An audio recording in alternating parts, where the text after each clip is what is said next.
In this video, we'll show you how to speed up your iPhone. Your iPhone may be running slow if you don't have enough storage space, you have too many apps open, your battery is in poor health, or if you're running an older operating system.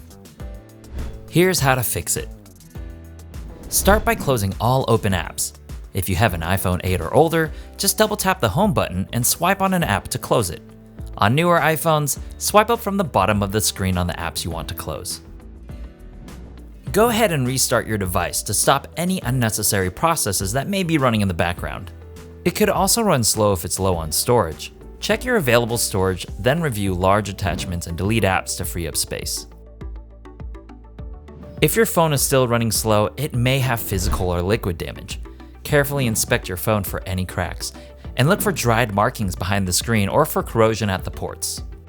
Don't forget to like and subscribe to our channel for more tech tips.